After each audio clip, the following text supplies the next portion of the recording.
Je fais mon compost donc depuis 2 ans, donc j'ai toujours ma petite boîte dans la cuisine. Et donc quand j'épluche mes légumes, elle est à côté de moi et j'épluche directement dedans. Une fois que la boîte est complètement pleine, donc on l'emmène au fond du jardin dans le compost.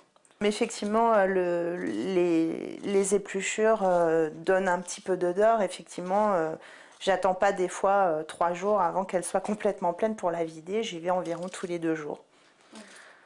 Donc on peut mettre également les épluchures de légumes. On peut mettre également les coquilles d'œufs quand on fait une omelette. Par contre, lorsque l'on épluche des fruits, alors il ne faut pas mettre les pépins parce que les pépins effectivement risquent de repousser. Donc entre autres, par exemple une pomme, lorsqu'on va faire par exemple une bonne tarte aux pommes, on les vide, mais ça par exemple, il ne faut pas le mettre. Donc on va mettre uniquement la peau du fruit et pas les pépins.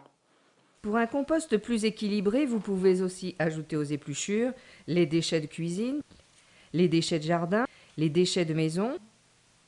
Il vaut mieux broyer les déchets très ligneux ou durs, du type produits de taille de végétaux, branches, os, noyaux, coquilles, trognons de chou.